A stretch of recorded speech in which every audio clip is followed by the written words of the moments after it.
parents didn't help me pay for my education, so I work hard at 2 jobs while they gave my brother a new car for birthday.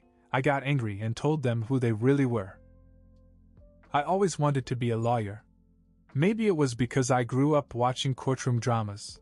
Or maybe it was the way people would light up when I argued my point and backed it up with facts. My parents loved that about me at first. They used to brag that their son was going to be the first lawyer in the family. When I got into a good pre-law program at a university not too far from home, they threw a little dinner party. Nothing big, but enough to show me off to a few neighbors and relatives. I remember my mother telling people how proud she was and how my determination inspired my younger brother, Charles, who was still in high school. But somewhere along the way, her support changed. At first it was small things. My father stopped asking how my classes were going. My mother hesitated when I mentioned books or supplies I needed. Then one semester, out of nowhere, they told me they couldn't help me pay for school anymore. "We have to think about Charles," my father said casually, as if that explained everything. I remember sitting there stunned. My tuition wasn't outrageous, and I wasn't asking for full support. But they said they had to focus on my brother. He was 17 at the time and a year away from graduation. It made no sense. They didn't say they couldn't afford to help. They said they wouldn't. "You're an adult now," my mother added. "You need to learn to take care of your own life." And that was that. No discussion, no compromise. Just a shrug of the shoulders and a closed door. I had no choice but to figure it out. I got a construction job during the day and started working part-time at McDonald's at night. It was exhausting, but I wasn't going to give up. I'd made it this far, and I wasn't going to let their sudden indifference derail my plans. Still, it stung. Every time I dragged myself home after a double shift, covered in sweat and grease, I wondered what had changed. Why was everything suddenly about Charles? I hadn't told anyone, not my friends, not my professors, not even my uncle, who was close to me. I kept my head down and carried on, thinking that maybe, just maybe, they'd see how hard I was trying and offer some kind of help. But instead, they surprised me in ways I wasn't prepared for. About a year after they cut me off, Charles turned 18. I was so busy with work and school that I hadn't paid much attention to what was going on at home, but I couldn't miss the build-up to his birthday. It was like a full-scale production. They hired a caterer, put up decorations all over the house, and invited what seemed like half the neighborhood. I didn't even get a heads up. I found out when I got home from work the night before and saw them unloading boxes of supplies. The day of the party, I was already upset. I barely slept after working a late shift at McDonald's, and I had a ton of reading to do for one of my classes. But when I saw what was waiting in the driveway, my irritation turned into something darker. Parked there, with a giant red ribbon on top, was a brand new car. And not just any car, a sleek, shiny SUV that probably cost more than my entire tuition. "Surprise!" I heard my mom yell as I walked past the living room, where Charles was sitting with a goofy grin, surrounded by friends and family. I couldn't believe it. They wouldn't even help me out with a few $100s for books, but they could drop tens of thousands of dollars on a car for Charles? I tried to shake it off. I didn't want to ruin the party, so I grabbed a soda from the fridge and slipped out the back door, pretending I needed some fresh air. But the whole time, I couldn't stop thinking about how unfair it was. Later that evening, I came back inside to get my keys and go for a drive, just to clear my head. As I walked through the house, I heard my parents talking about how proud they were of Charles. How he deserved this car because he was such a good boy and had such a bright future ahead of him. I gritted my teeth and kept walking. I came home late that night, long after the party was over. The car was still in the driveway, gleaming under the porch light like a monument to favoritism. I went straight to my room, closed the door, and stared at the ceiling for what seemed like hours. Something inside me was starting to crack, and I didn't know how much longer I could hold it together. The day after the party, the house was still a mess, with balloons deflated on the floor and leftover food containers stacked on the counter. My parents were in the kitchen talking as if they were still on a high from the night before. Charles was outside polishing his new car, making sure it looked as perfect as the day he got it. I tried to keep my head down and not think about it. I had a construction shift to get to and some reading to do later, so I made myself some breakfast and tried to focus on the day ahead. But as I sat there, I couldn't help but overhear my parents' conversation. "He's so lucky," my mother said with a smile. "This car is going to make his life so much easier." My dad nodded. "He's a good kid. He deserves it. He's got such a bright future ahead of him." I stared at my plate, my appetite gone. They said it so casually, like it was just a fact. Charles deserved everything and I didn't. A few hours later, as I laced up my work boots in the hallway, Charles walked in. He was grinning, holding the keys to his new car like a trophy. "Man, yesterday was awesome," he said. "You should have stayed. Everyone was excited about the car." "Yeah, I saw it," I said. "Are you jealous?" He laughed, but the way he said it rubbed me the wrong way. I didn't answer. I just grabbed my bag and went to work. I couldn't stop thinking about it that day. Every swing of the hammer and flip of the French fry felt heavier than usual, weighed down by anger I didn't know how to let go of. I had tried so hard working, studying, barely sleeping, and it didn't seem to matter. They hadn't even asked how I was doing in months, yet they had no problem throwing Charles a huge party and buying him a car that cost more than my entire year's tuition. By the time I got home, it was late, after midnight. The house was dark except for the kitchen light. My parents were still up, sitting at the table, drinking coffee and talking quietly. I walked in, intending to grab some water and go straight to bed, but when my mom looked up and smiled, I felt something inside me crack. "Oh, you're back," she said. "We were just saying how proud we are of Charles. He's so lucky to have such a bright future." I couldn't hold it in anymore. "Lucky?" I said. "You call him lucky? You gave him a brand new car and threw him a huge party, but when I needed help, you told me to find it myself. How is that fair?" My dad frowned. "What's your problem? This has nothing to do with you." "Nothing to do with me?" I said. "I'm working 2 jobs and barely sleeping to stay in school because you refuse to help me. But you spend tens of thousands of dollars on Charles like it's nothing. Do you even care how that makes me feel?" My mother looked at me like I was being dramatic. "Charles is younger. He needs more support. You're older and doing fine on your own. Why are you making such a big deal out of this?" I felt my anger boiling over. "Doing fine? Do you even know what my life is like right now? I'm killing myself trying to keep up with everything, and you can't even acknowledge it. Meanwhile, you give Charles everything he could ever want and act like he's the golden child." Charles walked into the kitchen just then. He must have heard everything, but instead of saying anything helpful, he just grinned. "Hey, if you're upset, I can give you a ride in my new car. Maybe it'll cheer you up." I stared at him, speechless.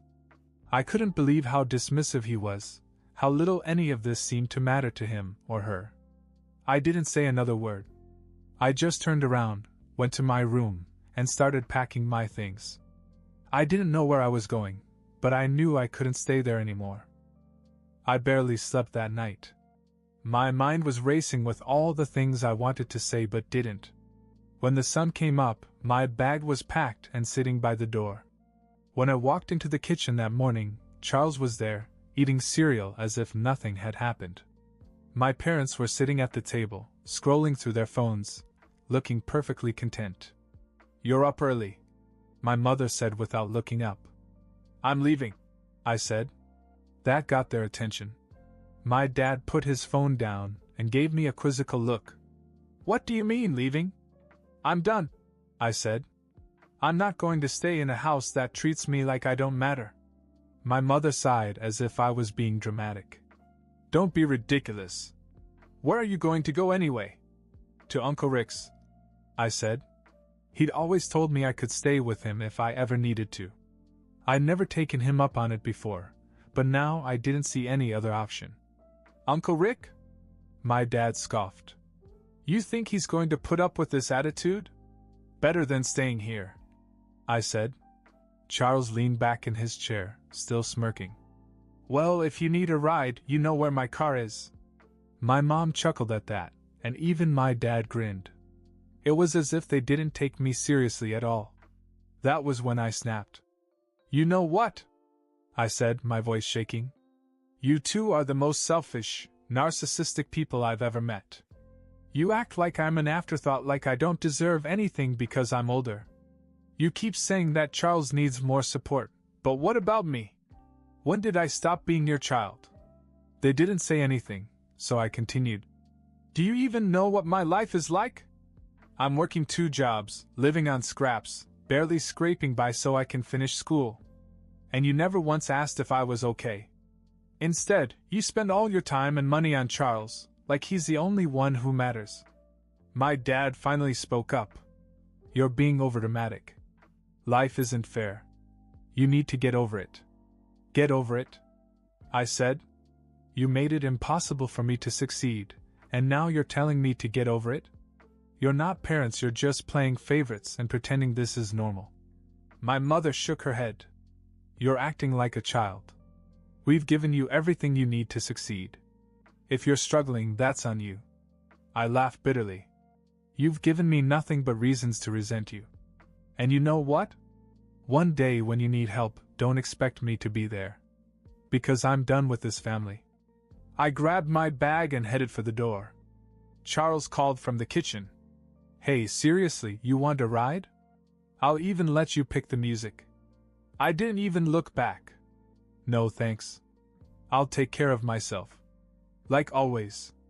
But just as I reached the door, something unexpected happened. My dad stood up. For a second, I thought maybe he'd finally realize how wrong they'd been. But instead, he walked over to Charles, patted him on the back, and said, You're lucky your brother's leaving. Now we don't have to deal with his drama anymore. It hit me like a punch in the gut, but it also reinforced what I already knew. I was done with them. I left without another word and drove to Uncle Rick's. When I told him everything, he didn't even hesitate. He hugged me and said, You have a place to stay here as long as you need it. For the first time in a long time, I felt like someone really cared about me. And that was worth more than any car or party they could have thrown.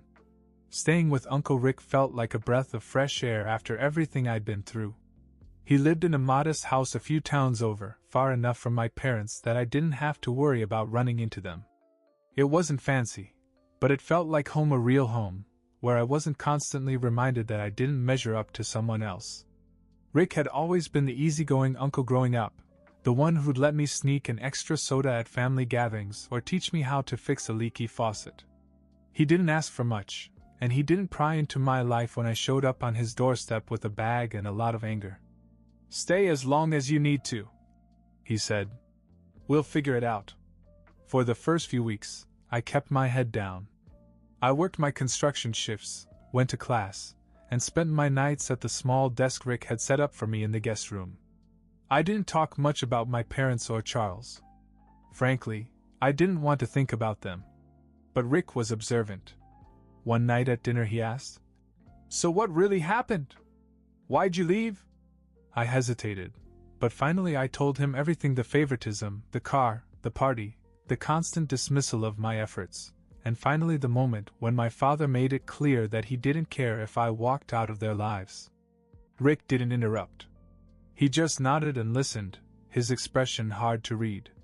When I finished, he leaned back in his chair and said, You know, that's not how family should treat you. It's not right. I nodded, but it felt good to hear someone else say it. A few days later, Rick did something I never expected him to do. He pulled out a checkbook and handed me a check for a few $1,000s. What's this? I asked, staring at it in shock. It's for school, he said. I know you're busting your ass to get there, but you shouldn't have to kill yourself over it. Take this, quit one of your jobs, and focus on what matters. I didn't know what to say. I'd felt like I had to do everything on my own for so long that accepting help felt strange. But Rick didn't make a big deal out of it. He just shrugged and said, If you really want to pay me back someday, you can. But for now, just take it. So I did. I quit McDonald's the next week, and for the first time in a year, I felt like I could breathe. I still worked construction during the day, but my evenings were free to focus on school and occasionally just relax. Uncle Rick became my biggest supporter. He'd ask about my classes, help me practice for mock trials, and even sit through lengthy explanations of case law. He didn't have kids or a wife, so I think having someone around gave him a sense of purpose. And honestly, it gave me a sense of belonging that I hadn't felt in a long time. It wasn't perfect. I still felt the sting of what my parents had done, and there were times when I wondered if they ever thought about me. But life at Rick's house was stable, and for the first time I felt like I was actually building something for myself. Then one day something surprising happened. My mom called. When my phone rang and I saw my mom's name on the screen, I froze. It had been months since I'd spoken to her. Part of me wanted to ignore it, but another part, the part that still craved some kind of acknowledgement, couldn't resist. I replied with a hesitant, "Hello?" "Hi," she said, her voice softer than I had expected. "How are you?" I wasn't sure how to answer. The last time we'd spoken, she'd practically laughed me out of the house.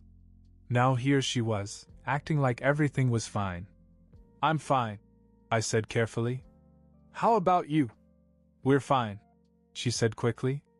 Then, after a pause, "We were just wondering how things were going with school and life." It felt strange, like she was testing the waters to see if I was still angry. "School's fine," I said.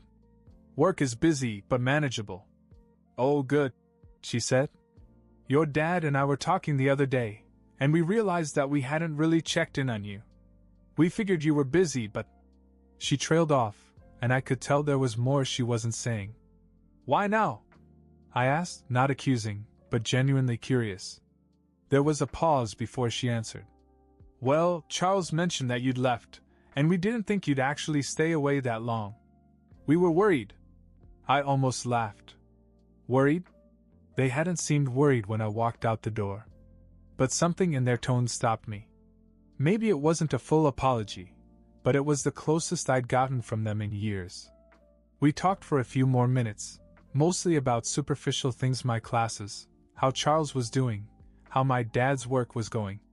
It wasn't much, but it felt like a beginning. After we hung up, I sat there for a long time, thinking. Part of me wanted to let it go, to let her back in and pretend the past year hadn't happened. But another part of me was still angry, still hurt. When I told Rick about the phone call, he nodded thoughtfully. "People don't change overnight," he said. "But it sounds like they're trying. Whether you give them another chance is up to you." I wasn't ready to make that decision. Over the next few weeks, my parents called more often. My dad even reached out once, which was rare. The conversations were awkward at first, but they became more natural. They'd ask about my classes, and I'd ask how things were at home. It wasn't perfect, but it was something. Still, I didn't go back. I stayed with Rick, who seemed perfectly happy to have me around. He even joked one night, "You're better company than the dog I was thinking about getting." I laughed, but deep down I knew I'd be forever grateful to him. Rick hadn't just given me a place to stay, he'd given me a chance to catch my breath, to rebuild my life on my own terms. Then, out of the blue, my dad invited me over for dinner. "Just to catch up," he said. I wasn't sure what to expect, but I said yes. After all, maybe it was time to see if things had really changed. Dinner at my parents' house was awkward but polite. They asked about school and work, and I answered, keeping things polite but distant. Toward the end, my father cleared his throat and said, "We've been thinking about what you said. You were right, we haven't been fair to you." My mother added, "We want to make it up to you. If you need anything, money, a place to stay, we are here for you." It felt sincere, and I appreciated it, but I had already made my decision. "Thanks," I said, "but I'm fine. Uncle Rick has been incredible. I'm happy there, and I've built a life that works for me." They looked disappointed, but didn't argue. My mother said quietly, "We understand. I stayed with Uncle Rick, and life with him was simple but meaningful. We went fishing on the weekends, something I never thought I'd enjoy, but it became our thing. He taught me how to cast a line and cook a perfect fish, and we'd talk for hours on the water. Rick wasn't just my uncle, he became the father figure I didn't know I needed. With his support, I graduated on time and went to law school. I was still working part-time, but his help gave me the breathing room I needed to focus on my studies. My parents and Charles began to check in more often, and while I appreciated the effort, I kept a certain distance. My home, my real family, was with Rick. When I graduated from law school, Rick was the first person I called. I made it, I told him. He laughed. Of course you did. I never doubted you for a second. I never moved back home, but I didn't hold a grudge. My parents and I found a balance, but my life with Rick was where I truly belong. Family, I realized, wasn't about who raised you, it was about who stood by you when it mattered most.